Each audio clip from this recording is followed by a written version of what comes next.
Hello everyone, unit 7 properties of bulk matter में नई series लेके आए हैं विस्कोसिटी। पहले हमने क्या क्या पढ़ा है? इलास्टिसिटी, हाइड्रोस्टैटिक्स और सरफेस टेंशन। और इस वीडियो में क्या पढ़ेंगे? इसमें हम पढ़ेंगे viscosity, viscosity and friction and poise formula. Viscosity, the property of fluids by virtue of which an internal resistance or friction comes into play when the fluid is in motion, or we can say the property of fluids by virtue of which a backward dragging force acts tangentially on the layers of the fluid in motion and it tries to stop the motion is called as viscosity. Simple भाषा में हम कहें तो हम ये कह सकते हैं कि जब भी आपका एक फ्लूइड मोशन में होता है तो उसके अंदर एक इंटरनल प्रॉपर्टी है जो उसके उस मोशन को रोकना चाहती है। उस प्रॉपर्टी को हम कहते हैं विस्कोसिटी। अब हमने क्या कंसीडर किया कि हमारे पास एक फ्लूइड है जैसे कि ऑयल, जो दो ग्लास प्लेट्स के बीच में एनक्लोज्ड है। इन ग्लास प्लेट्स में से नीचे वाली ग्लास प्लेट जो है वो फिक्स्ड है और अपर वाली जो ग्लास प्लेट है वो v की वेलोसिटी से मूव कर रही है with respect to the fixed plate.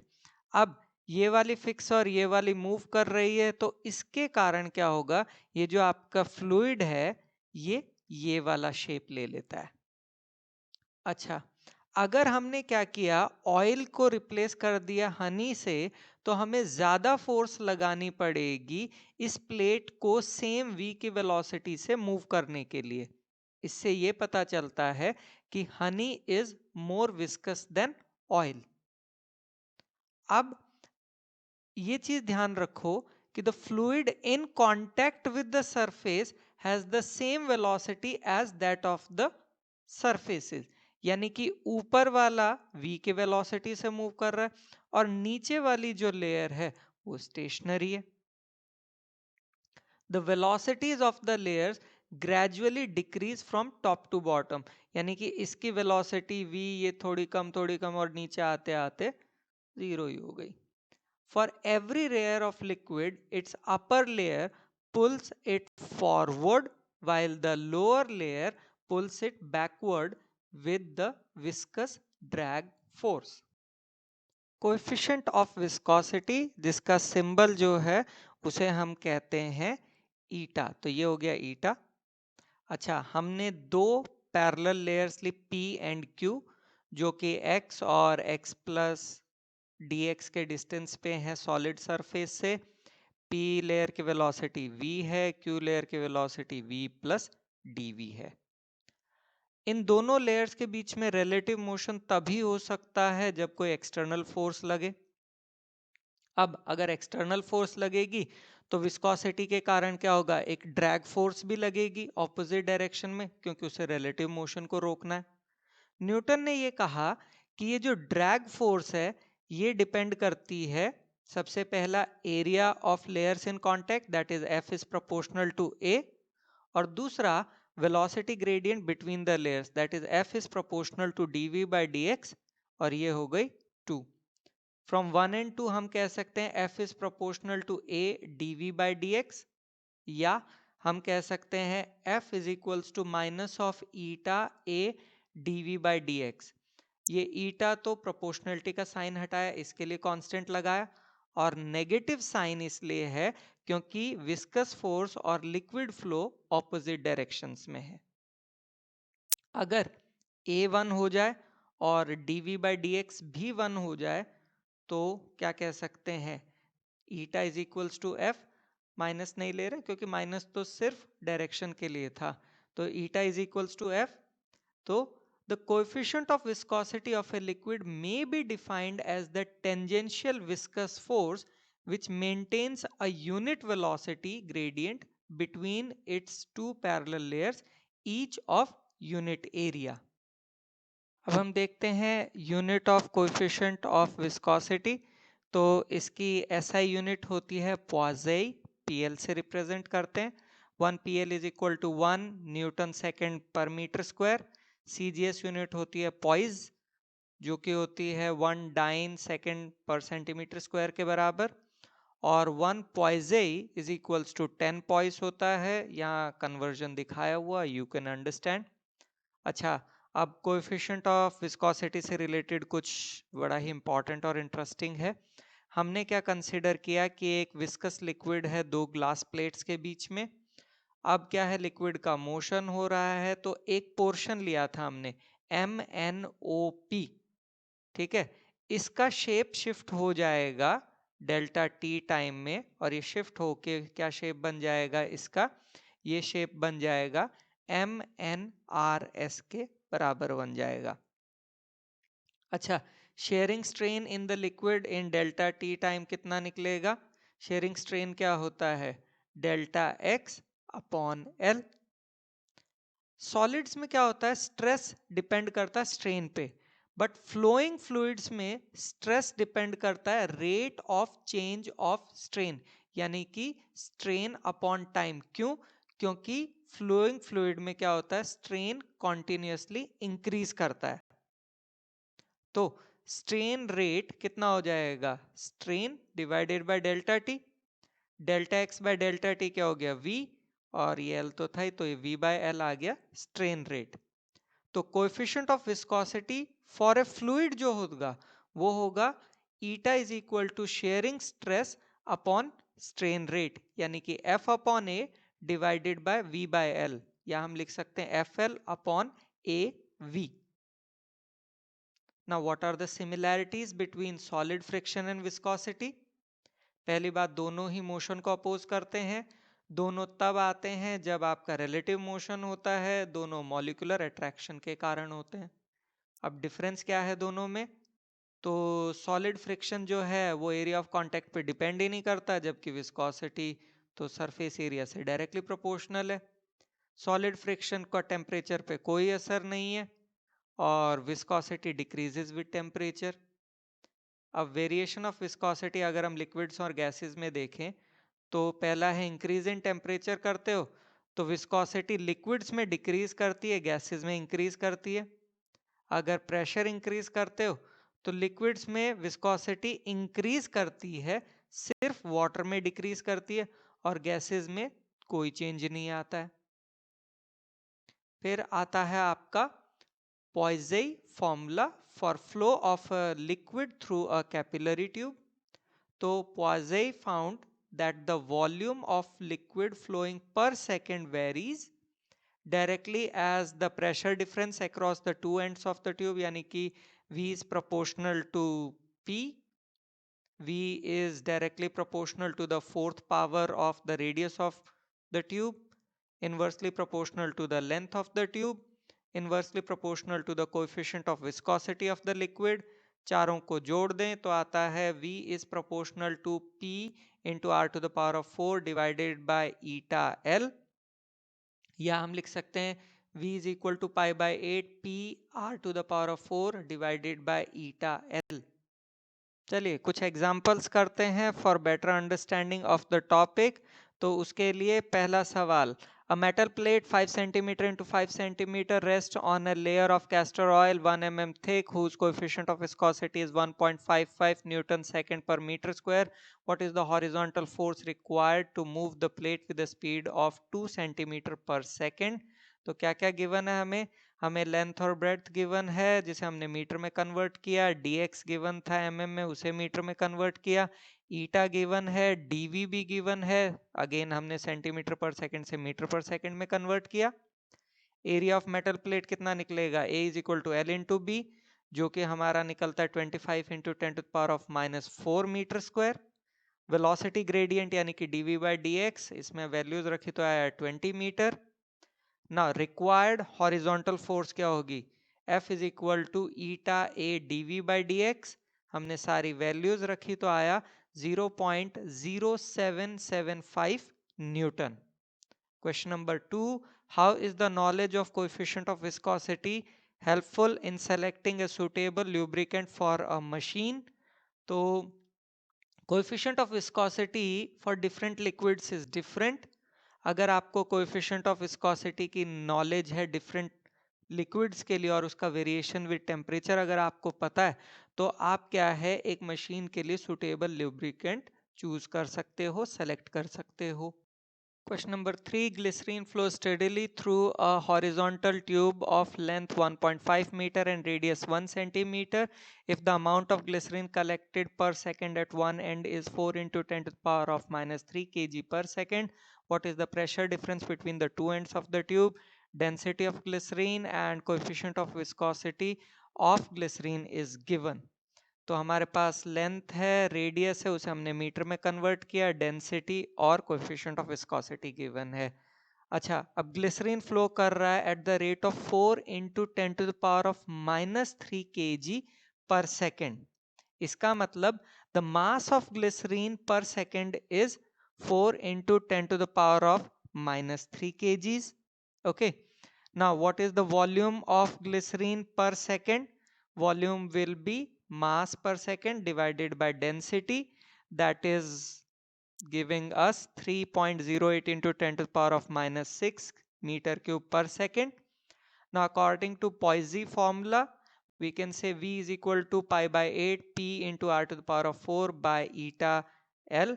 We put the values and what we get, P is equals to 9.8 into 10 to the power of 2 pascals.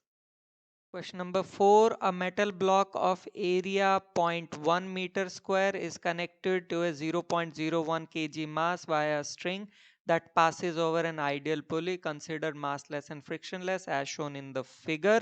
A liquid with a film thickness of 0.03 meter is placed between the block and the table. When released, the block moves to the right with a constant speed of 0.085 meter per second.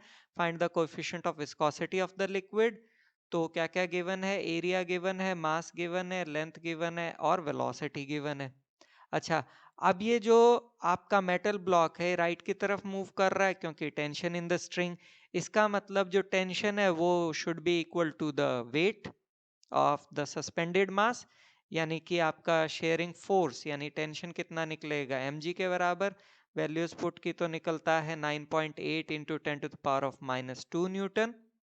Sharing stress fluid का अगर निकालें तो होता force upon area, इसमें values put की तो निकला 98 into 10 to power of -2 newton per metre square.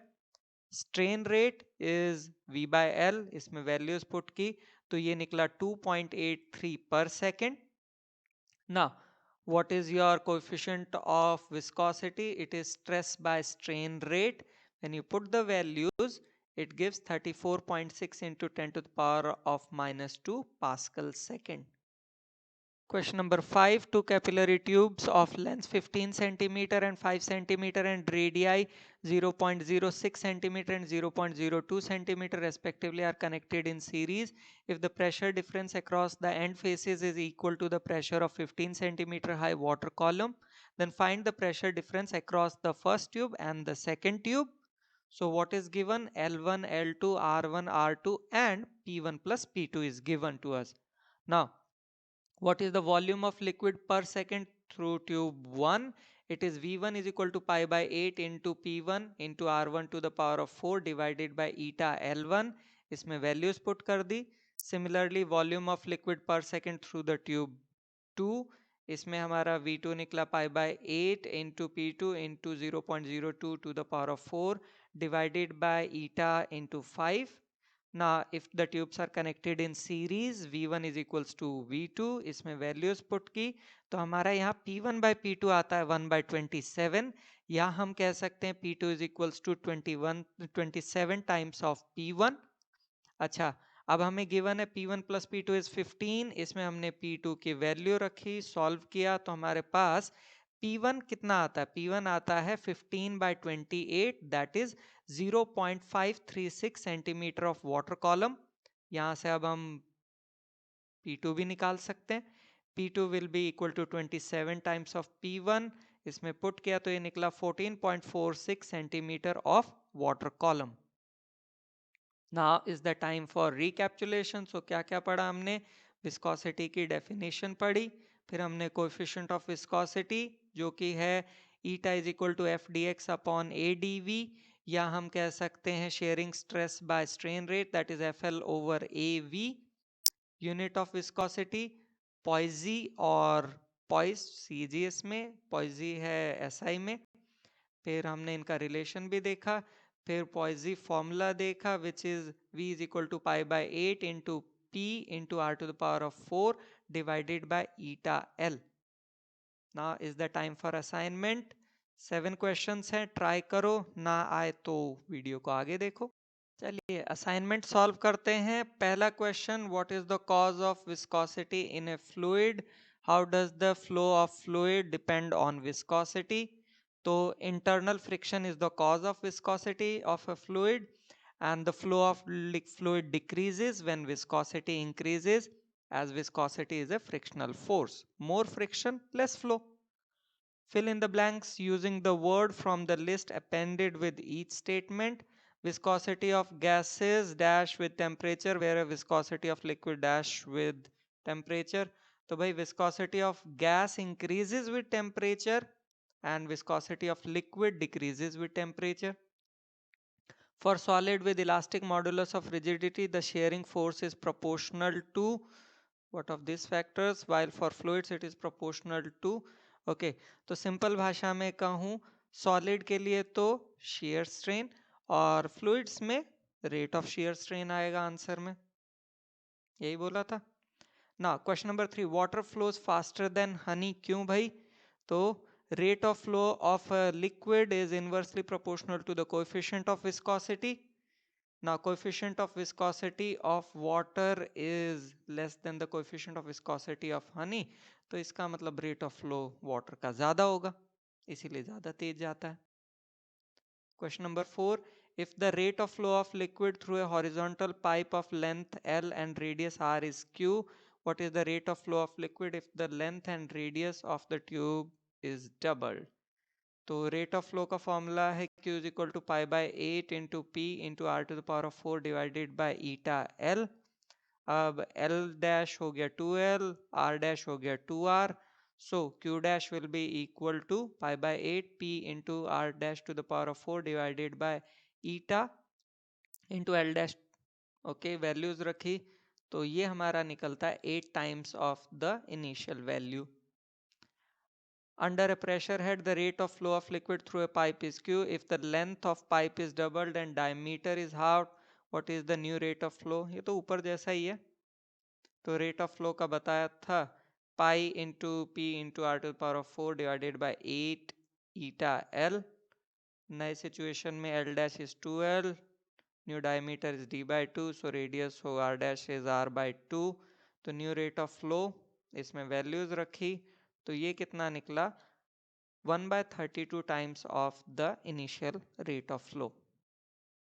Question number 6, a large bottle is fitted with a siphon made of capillary glass tubing. Compare the coefficient of viscosity of water and petrol if the time taken to empty the bottle in the two cases is in the ratio 2:5, given specific gravity of petrol is 0.8. So what is given the time? Okay, 2:5, specific gravity is given. Now rate of flow of water अगर निकले तो वो कितना निकलेगा, v upon time is equal to pi by 8 and p into r to the power of 4 divided by eta of water into L. This is equation 1 petrol के लिए, वहाँ subscript में p लगाया हुआ है। 1 and 2 से अगर हम डिवाइड करें तो हमारे पास कितना आ जाएगा, time period of petrol divided by time period of water is equal to pressure of water divided by pressure of petrol into eta of petrol divided by eta of water. अच्छा, pressure की जगह रो जी H use कर लिया, जी H same था cut गया, तो density पे बात आ गई। अब यानी कि इसमें हम कह सकते हैं time period of petrol by water is equals to density of water by petrol into coefficient of viscosity of petrol by water. इसमें हमने वैल्यूज रखी तो हमारे पास the coefficient of viscosity of water is to petrol is 1:2. Question number 7, the rate of flow of a liquid through a tube of length L and radius R is V. Find the rate of flow of the liquid through the combination of two tubes of same length L but of radius R and R by 2 when they are connected A in series and B in parallel across the same pressure head. So the rate of flow of a liquid through a tube of length L and radius R क्या होता है? V is equals to pi by 8 P into R to the power of 4 divided by eta L। अब अगर हमने इन दोनों tubes को series में connect कर दिया तो उस सिनेरियो में क्या होता है? रेट ऑफ फ्लो V नहीं होता है, V डैश होगा, लेकिन दोनों ट्यूब्स में सेम होगा। लेकिन यहाँ पे प्रेशर जो है इस ट्यूब में होगा P1, इसमें हो जाएगा P2। तो हमने लिखा pi by 8 P1 R to the power of 4 divided by eta L is equal to pi by 8 P2 R by 2 to the power of 4 divided by eta L। P2 is equals to आता है 16 P1। अब ये P1 plus P2 जो है ये किसके बराबर होगा? टोटल प्रेशर P के। इसमें हम P2 की वैल्यू रख के अगर सॉल्व करते हैं तो हमारे पास P1 निकलता है P बाय 17 और P2 निकलता है 16 P बाय 17। अब इनमें से कोई भी एक वैल्यू अगर हम इस इक्वेशन या इस इक्वेशन में पुट करेंगे तो V डैश की वैल्यू आ जाएगी, यानी कि rate of flow in series, और वो वैल्यू निकलती है V बाय 17। फिर आता है अगर इन दोनों ट्यूब्स को पैरेलल में कनेक्ट किया गया, सो टोटल जो रेट ऑफ फ्लो होगा that will be equal to the sum of the individual rate of flow. उसको अगर हम सॉल्व करते हैं तो निकलता है 17V by 16। Now it is the time for acknowledgement. Google, Bing, NCERT या जहां से जो कुछ लिया उनका धन्यवाद। And do watch the next video which is on fluid flow and Reynolds number. Thank you so much.